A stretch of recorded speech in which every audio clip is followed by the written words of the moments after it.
Bonjour à tous, j'espère que vous allez bien. Bienvenue une fois de plus sur notre chaîne YouTube. Bienvenue sur Easy Code. Bienvenue dans cette 7e vidéo de formation spéciale Django. Aujourd'hui, nous allons aborder les notions de balises et de filtres. Ça sera une vidéo assez courte mais hyper importante parce qu'en fait, c'est grâce à ces notions que on va pouvoir personnaliser, on va pouvoir filtrer les éléments au niveau de nos gabarits. Déjà, ce qu'il faut savoir, c'est quoi? C'est que les balises sont utilisées généralement pour des conditions, les boucles et des inclusions dans les templates. Et les filtres, généralement utilisés pour formater les éléments. Bon, en bref, les balises contrôlent les flux de données, tandis que les filtres modifient les données en elles-mêmes. Sans toutefois tarder, on va commencer la formation, mais avant, si vous êtes nouveau sur la page, n'hésitez pas à vous abonner, à liker, activer la cloche de notification et surtout commenter si vous avez des difficultés ou si vous appréciez ce qui est présenté dans la vidéo. Si vous êtes nouveau et que c'est votre première vidéo, c'est possible de suivre cette formation de manière spécifique si vous voulez apprendre plus sur les balises et les filtres. Donc, vous êtes où il faut. Je tiens toujours à rappeler que la formation en Python est disponible sur la page. Vous pouvez y aller directement. Alors, sans toutefois tarder, on va se diriger dans notre code. Voilà, la fois dernière, nous sommes arrêtés ici. On a travaillé sur les héritages des templates. Je vais démarrer de nouveau un peu le serveur, comme ceci. Et puis, si je vais jeter un coup d'œil, slash accueil, voilà.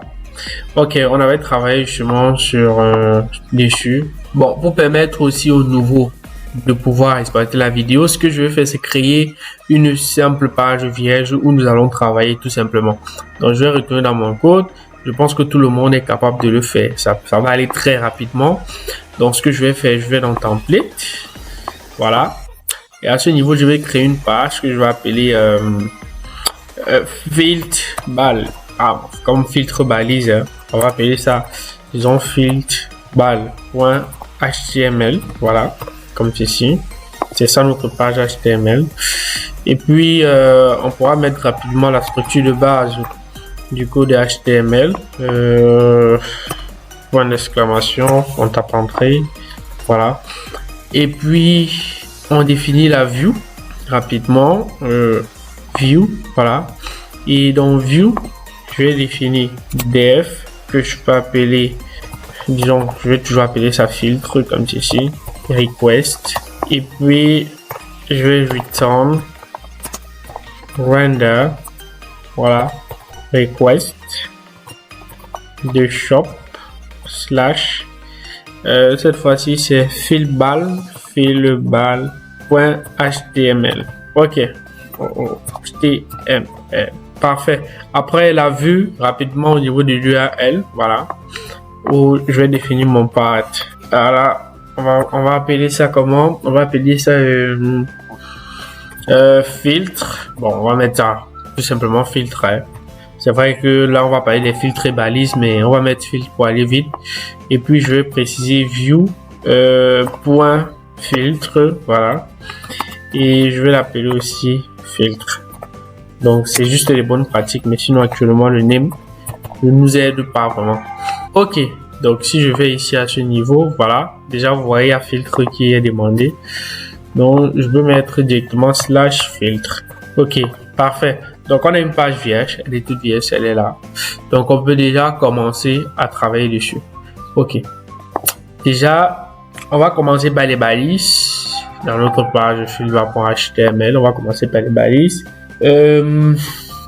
On a déjà eu à voir plusieurs balises jusqu'à présent, notamment dans les cours précédents, on a vu les balises telles que les conditions, telles que les include, telles que les URL. Donc de manière générale, quand on parle de balises, il faut savoir en fait que c'est représenté de cette forme. Donc les balises commencent par un chevron au vent, pourcentage, et se ferment par un pourcentage et un chevron au vent. Chaque fois que vous voyez ça dans un code, sachez que ça correspond à une balise. Chaque fois que vous voyez ceci dans un code, ça correspond à une balise. C'est comme ça que l'on reconnaît. Et vous vous rappelez bien, si je vais peut-être dans les codes de la fois dernière, disons dans base.html, vous avez vu, par exemple, le head static, c'est une balise. Ça, c'est pour charger les fichiers statiques. On a vu, voilà, même static ici, au niveau de href, ça c'est pour relier au fichier CSS. URL aussi, c'est également une balise. Là, c'est pour mettre les liens entre nos différentes pages. Les content, les blocs content, ce sont également des balises qui ont été utilisées justement pour la notion d'héritage. Donc, pareil, si je vais dans le fichier, disons, accueil.html, voilà, on a vu le STNC. Ça représentait également les balises. Donc, c'est pour ça que je vous ai dit que jusqu'à présent, on a vu quelques balises. Même si vous ne saviez pas exactement, on a vu les balises et vous voyez donc que les balises en fait effectivement, comme j'ai dit initialement, contrôlent les flux de données. On va voir d'autres balises dans ce fichier. Déjà, on constate que notre fichier est vide. Notre page, elle est toute vide. On aimerait bien avoir du test. Pour ça, on peut utiliser une balise pour générer du test. Cette balise est appelée lorem. Déjà, c'est très utilisé dans la plupart des langages et frameworks. Donc, on va mettre lorem et puis on va aller jeter un coup d'œil. OK. Voilà. Donc, vous voyez en fait que on a du test généré directement. C'est là, le test est là. Maintenant, il peut arriver que l'on souhaite avoir plus de mots. Pour ça, c'est simple. On peut préciser le nombre de mots, peut-être en ajoutant ceci. Bon, je vais changer. Je vais préciser le template. Voilà. Donc, on peut préciser le nombre de mots. Par exemple, si je veux 300 mots, je peux mettre tout simplement 300 Word, comme ceci, 300 W. Et hop, vous voyez, le nombre de mots augmente automatiquement. Et chaque fois que je vais actualiser, il va y avoir un changement. D'accord? OK. Donc, vous voyez, ça c'est 300 mots. Je peux également préciser le nombre de paragraphes. Pour préciser le nombre de paragraphes, c'est simple. Je vais remplacer W par P. Par exemple, je peux dire, OK, je prends 3 paragraphes.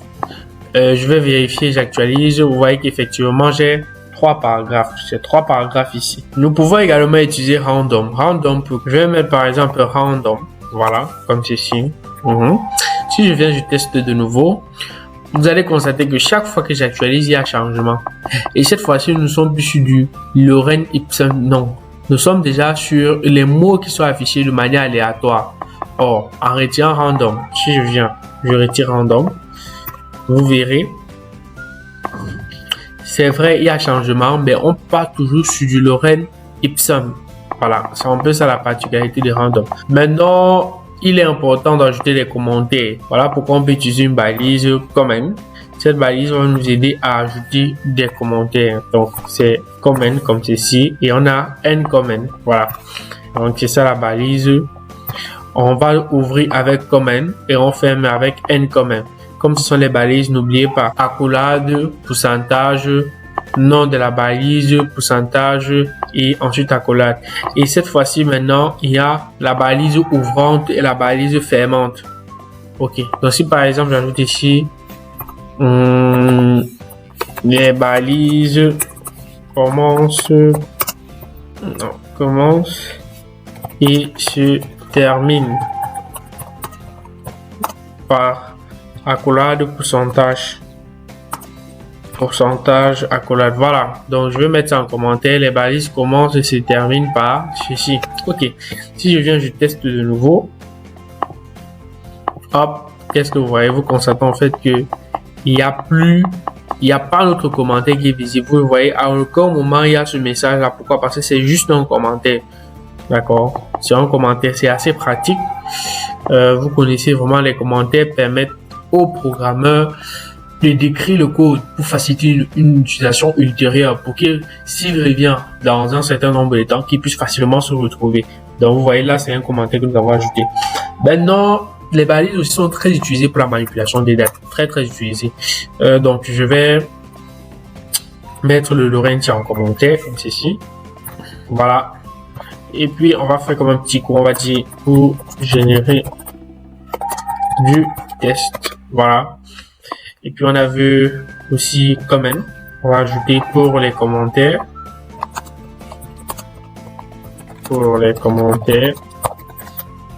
Voilà. Donc, on peut faire un petit coup comme ceci dans les commentaires. OK. Next, on va voir comment manipuler les dates. Bon, pour manipuler les dates, on va utiliser tout simplement now, la balise now. Déjà, si je mets comme ceci, si je tape entrer, vous allez voir, il y a now qui est là. Maintenant, la balise now doit prendre D pour le jour, M pour le mois et enfin Y pour l'année. Et je tiens à préciser que Y doit être en majuscule. Si je vérifie. Hop, voilà. Aujourd'hui, nous sommes le 4 septembre 2024. Tout simplement. Il est possible également d'ajouter d'autres précisions telles que les heures, les minutes, les secondes. Pour les heures, c'est tout simplement H. Et on précise le format. Par exemple, tout à l'heure, j'ai mis slash pour séparer. Je peux essayer de mettre 2 points ici. Pour les minutes, c'est I minuscule. Et pour les secondes, c'est S. Voilà. Donc, si je teste. Magnifique. Donc, vous voyez, nous sommes le 4 septembre 2024 à 4h26, 38 secondes. Ouais, je me lève assez tôt pour les vidéos. Voilà, c'est un argument de plus pour pouvoir liker, vous abonner pour tout le reste. Donc, si j'actualise, vous voyez, nous sommes passés à 57 secondes, 59 et tout. Donc, c'est quelque chose qui peut être assez pratique, voilà, dans les applications que vous allez développer. C'est possible également de préciser tout simplement le jour et le mois, c'est-à-dire littéralement, genre, lundi, mardi, voilà. Pour ça, on va tout simplement utiliser L et F. Donc, je vais mettre aussi ça en commentaire d'abord et dire voilà. Voilà. Et dire les dates. On va mettre ça rapidement. Voilà. Donc, pour mettre le jour et le mois, on va utiliser L et F. Je pense que F c'est majuscule. Bon, enfin, on va vérifier. Voilà, mercredi 4/27. C'est quoi le souci? Ah ouais, donc c'est F majuscule, oui. Voilà, donc vous voyez là, c'est mercredi septembre. F c'est justement pour afficher le mois en lettres et L c'est pour afficher le jour en lettres. Donc on peut ajouter maintenant le jour en chiffres. Donc on souhaiterait que ce soit affiché mercredi 4 septembre. Donc pour ça, vous vous en doutez bien, on va mettre un petit D ici. Donc si il y avait test là, voilà, magnifique, j'ai mercredi 4 septembre. Donc vous voyez que là, c'est encore plus par là. Ok. Bon, rapidement, on va voir autre chose. Là, c'est pour, on l'avait déjà vu dans d'autres vidéos, mais je préfère refaire encore cette précision. C'est pour, par exemple, avec les fichiers CSS. Bon, ici, on a déjà un fichier CSS, par exemple, on a un fichier CSS style.css. C'est bon, on ne perd rien. Rapidement, on va créer un autre fichier CSS très rapidement. Donc, je vais venir ici, je vais appeler ce fichier filtre.css comme ceci. Et on va changer juste le background color du body pour que ce soit visible. Donc, on va mettre un background color. Voilà, on va mettre cette couleur. J'espère que ça sera visible. Ok. Maintenant, si je reviens dans notre fichier filtre, voilà. Déjà, load statique, c'est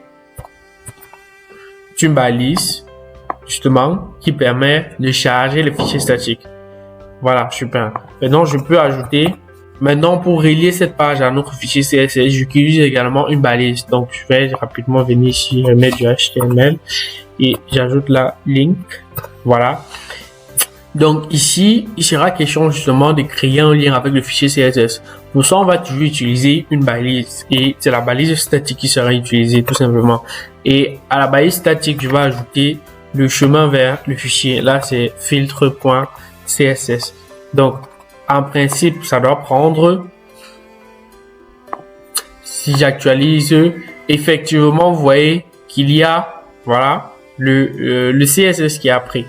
Les balises, qu'est-ce que je vais présenter de nouveau? Voilà, je pense que la notion des contents a été vue dans la vidéo précédente. On pourra pas revenir dessus, c'est vraiment la notion d'héritage. Vous pouvez vérifier, regarder la vidéo précédente pour plus de détails. Les URL, on avait également vu la fois dernière, mais je peux rapidement aussi présenter encore cela. Donc, par exemple, je peux définir l'URL pour ma page, pour une page dans mon application. Par exemple, je vais définir une URL pour l'accueil. Voilà, l'accueil est déjà défini. Donc, je vais dans fieldbar.html et je vais utiliser la balise A. Donc, c'est A qui a comme pour attribut href. Voilà. Et puis, je vais fermer. Je vais mettre le petit message comme quoi le lien. Voilà. Et ensuite, je vais fermer ma balise A. Ok, magnifique. Donc ici, je vais utiliser la balise URL. Vous voyez là, URL. Et URL doit prendre le nom de ma page où je veux aller. Je vais vérifier les noms là. Au niveau du URL, voilà. Accueil, abonné, accueil. Je vais copier accueil ici. Je viens à ce niveau. J'ajoute tout simplement accueil. Si je viens du test, voilà, on remarque donc qu'il y a le lien et quand je clique sur le lien, on se retrouve ici. Magnifique, c'est ce qu'on avait fait d'ailleurs dans la vidéo précédente de ces éléments. C'est pour ça que je tenais à préciser qu'on a vu plusieurs balises et filtres, même ça rend compte. Je vais vous montrer maintenant un dernier point. Ça a même déjà été vu aussi, la notion de condition. Comment est-ce que on peut gérer ça? Je vais aller au niveau de ma view. Voilà, voici ma view. Et au niveau de ma view, je vais ajouter un petit contexte, voilà, pour nourrir ma view. Ce que je vais faire, je vais dire tout simplement contexte, voilà, égal, et puis je vais donner une variable. Je peux appeler ça message. Bon, je peux appeler ça peut-être nombre de vies. Hein. On va d'abord mettre peut-être nombre de vies comme ceci. Et à cette balise, je peux mettre, je peux donner peut-être 9, on va prendre ça comme ça. Et puis je vais passer aussi le contexte ici. Je vais passer le contexte, je mets tout simplement un véhicule et j'ajoute contexte. Ok, ça veut dire que c'est déjà utilisable au niveau de mon fichier fieldbar. Voilà. Donc, remarquez bien, là j'ai ajouté dans fieldbar, dans filtre. Et filtre, c'est justement notre fichier fieldbar.html. Je peux arriver donc ici. Ce que je fais, je vais effectuer l'affichage du nombre de vies. Donc, le nom de la balise, c'est quoi encore? Le nom de la variable, c'est NBV. Je vais copier ça. Et puis, si je reviens là, je fais ceci. OK. Je vais vérifier. Voilà. Vous voyez que 9 s'affiche. Le même 9 là. Donc, si je viens, je modifie encore rapidement ici au niveau du contexte. Si je mets, par exemple, 999. Je reviens, j'actualise, j'ai effectué 999, super.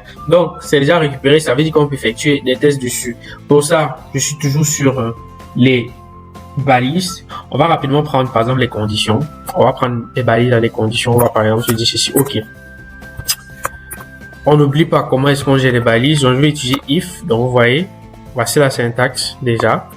If, et on va mettre la condition. Par exemple, je peux dire que if nombre de vies, voilà, est peut-être supérieur à 0, on va afficher plutôt un P, c'est-à-dire un paragraphe où on va dire vivant, par exemple. Ça, ceci, c'est supérieur à 0, hein, on va mettre vivant, voilà. Et else, c'est-à-dire si c'est inférieur ou égal à 0, on va mettre mort. J'ajoute tout simplement ici mort. Voilà. Donc si je viens, je teste de nouveau. Voilà, vous voyez directement ici c'est vivant. Vivant tout simplement parce que nombre de vies est supérieur à 0. Si je remplace le nombre de vies par exemple par disons moins 23. Tout simplement, je vérifie de nouveau le test. Voilà, vous voyez c'est mort. Vous voyez là c'est par exemple la force. C'est une force. Je viens par exemple, je vais remplacer le nombre de vies par message.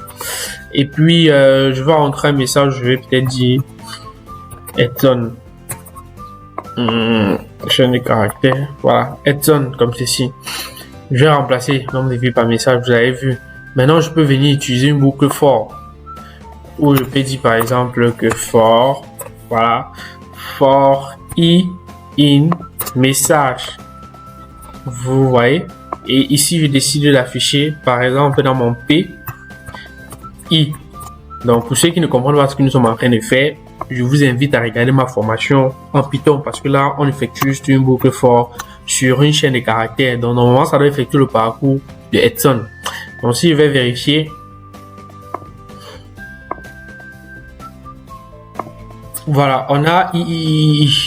Bon, c'est normal qu'on ait sur II parce qu'au niveau des P, on a affiché juste I. Donc, ça va nous permettre d'introduire la notion de filtre. Les filtres sont utilisés avec les accolades de x2 pour l'ouverture et les accolades de x2 pour la fermeture. Donc, par exemple, là, pour l'utilisation du filtre ici, je vais ajouter un I, je vais ajouter mon I dans le filtre. Donc là, maintenant, je teste et vous voyez effectivement Edson parce qu'on effectue le parcours. Ok, ça, on a vu quelques balises. Je peux aussi vous montrer quelque chose ici au niveau de la boucle for. Par exemple, vous voyez là, ça affiche Edson. Bon, imaginez-vous si ici, je n'avais rien comme message, c'est-à-dire c'était vide. En vérifiant, vous voyez, rien ne s'affiche. Bon, c'est souvent assez dommage. Ce sont pas souvent les pratiques recommandées parce que imaginez que vous développez une application et peut-être qu'il n'y ait pas encore de données et que l'utilisateur ouvre une page, rien ne s'affiche. Généralement, il est important de laisser un message comme vous dit. Si en fait c'est vide, voilà le message qui doit s'afficher. Donc voilà pourquoi avec la boucle for, on peut utiliser empty. Empty, c'est comme pour dire si c'est vide. Donc, j'ai par exemple ici for et maintenant je mets un empty.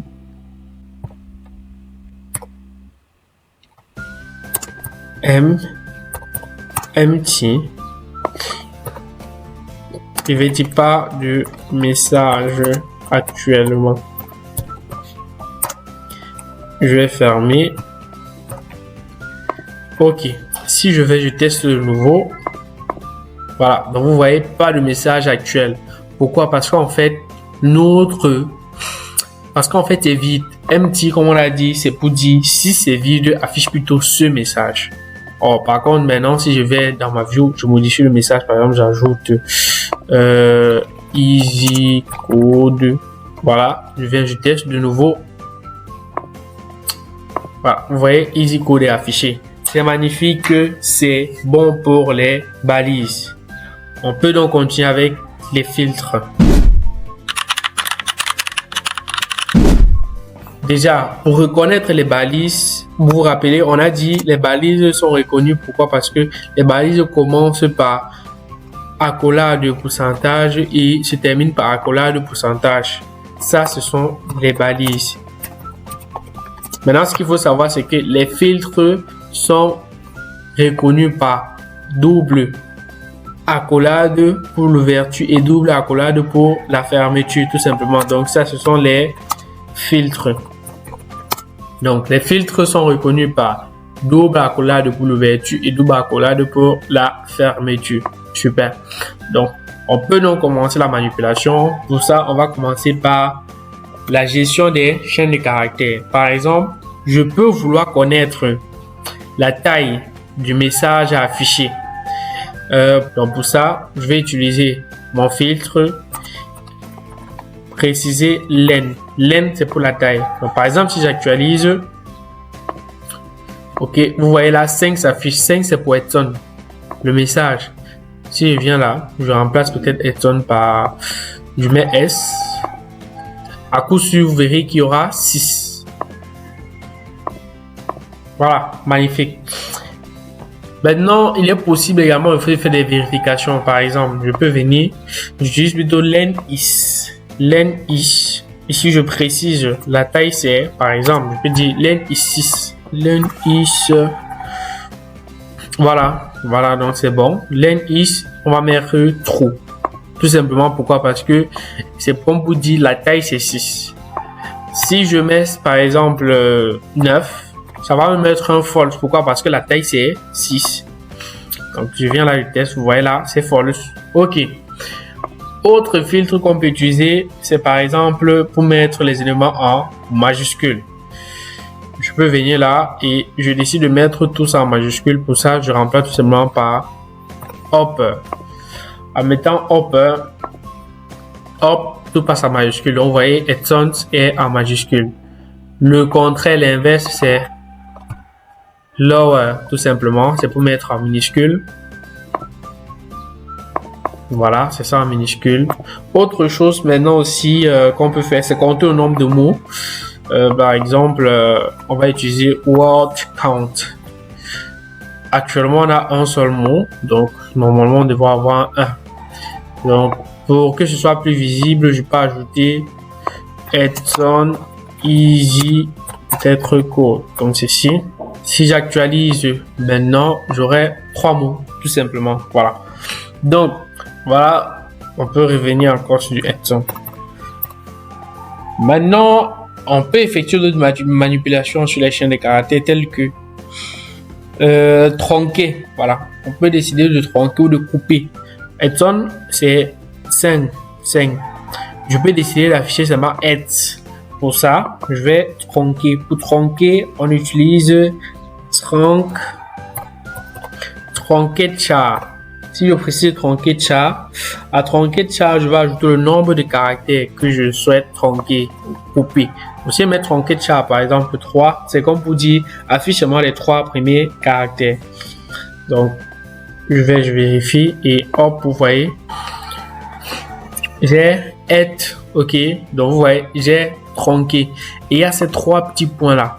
Vous allez voir souvent dans certains sites, je sais pas, on veut afficher la description, peut-être si c'est un certain site de vente en ligne, on va afficher la description d'un élément, on commence à afficher et puis voilà, il y a quelques petits points là, comme vous dit, et il y a un petit bouton voir plus. Donc généralement, c'est parce qu'on décide justement de tronquer pour afficher seulement ce que l'on veut, ou un début, un message partiel à l'utilisateur. Donc tronquette, ça va marcher pour tous les autres cas.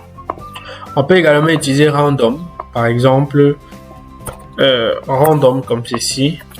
Si j'actualise et vous allez voir, ce qui se passe c'est que ça affiche une lettre de manière aléatoire de ma chaîne de caractères. Donc vous allez voir, ça va afficher de manière aléatoire chaque fois que je vais actualiser. C'est aussi intéressant. Je prends un exemple. Peut-être vous avez vous travaillez sur un site et puis vous souhaitez afficher chaque fois que l'utilisateur se connecte un proverbe ou un truc du genre. Voilà, vous établissez votre liste et puis vous reliez à ça random. Et chaque fois que l'utilisateur va actualiser, il doit avoir, voilà, il doit avoir de manière aléatoire une citation, voilà, et puis c'est tout. Donc, il est également possible de gérer les dates avec les filtres. Donc, on va terminer par là. La vidéo assez long. Pour gérer les filtres avec les dates, on va aller d'abord au niveau de la view. On va importer datetime. Voilà, c'est pas exactement comme avec les balises où tout est déjà là. Donc, on va tout simplement faire import date time. Voilà. Et maintenant, ce qu'on va faire, c'est que dans notre contexte, on va préciser cette fois-ci notre message. Bon, on va appeler date. Ça ne sera plus Epson, ça sera date time, ouais, point datetime point now. Voilà, now, comme ceci. Si je reviens au niveau de mon filtre, je décide d'afficher un peu la date rapidement, date comme ceci. On va tester quelque chose d'abord et puis on va voir si ça prend. Ok, c'est bon, intéressant. Donc vous voyez, dès que je mets date, vous avez toute la date, 4 septembre 2024, 5h28. On a effectivement date comme ceci. Maintenant, on peut effectuer des filtres également, vu que c'est même d'ailleurs l'objectif. Pour ça, on va mettre comme ceci, on va utiliser le filtre date. Et cette fois-ci, préciser, toujours comme avec les balises, ce qu'on souhaite afficher. Cette fois-ci, par exemple, on peut décider d'afficher le jour, le mois et l'année. On a dit l'année, c'est Y majuscule, c'est le même principe.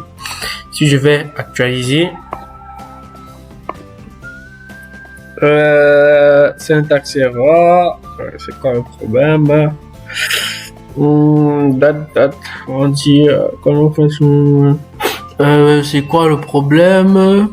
Ah oui, bon, voilà. Ok, je pense on doit coller comme ceci. J'actualise de nouveau, voilà. Ok, donc vous voyez effectivement c'est le 4/09/2024 qui s'affiche, magnifique. Donc précision, hein, il n'y a pas d'espace parce que là c'est ça qui nous donnait cette erreur. Maintenant je peux également ajouter le temps. Pour ça je remplace date par time et cette fois-ci je vais préciser l'heure, les minutes et secondes. Par exemple pour ça c'est le même principe, on aura H et S pour les secondes. Donc si je vais j'actualise, voilà, donc vous voyez 6h 0 1 minute 44 secondes chaque fois qu'il actualise les secondes au monde. Et c'est pareil pour l'affichage tout à l'heure comme on a vu avec le jour et le mois, pour voir le jour et le mois. Voilà, donc maintenant si on va terminer par là, je peux ajouter un filtre qui va en fait afficher un message par défaut.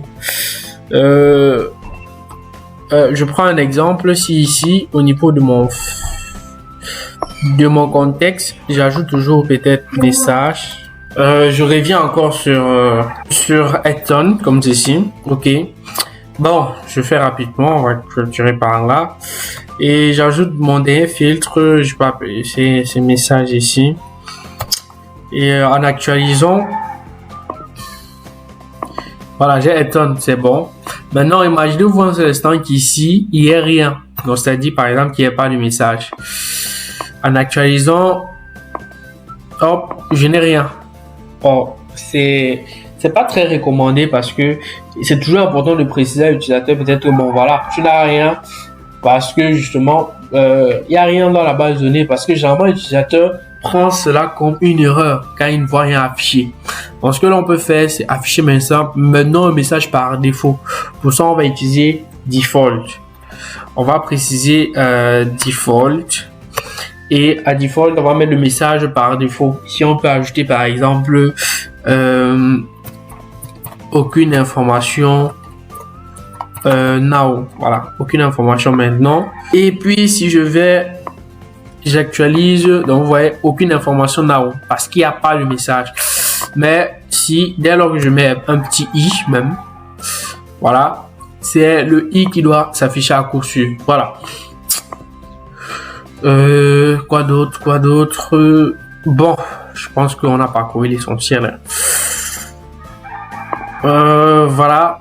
Donc en fait, si vous avez des balises plus intéressantes et tout, n'hésitez pas à les présenter en commentaire. Alors les gars, c'était tout pour cette vidéo. Donc si vous avez des filtres et des balises plus intéressantes, n'hésitez pas à nous présenter cela en commentaire. Ça pourra nous aider, moi également. Merci pour tout. N'hésitez pas à vous abonner, à liker. Et dans la vidéo suivante, on va voir quelque chose de plus excitant. On va dorénavant déjà manipuler les données dans la base de données. On va travailler avec notre base de données. On va créer notre propre modèle. Donc, rendez-vous dans la prochaine vidéo pour des choses plus existantes davantage. On est ensemble. Merci.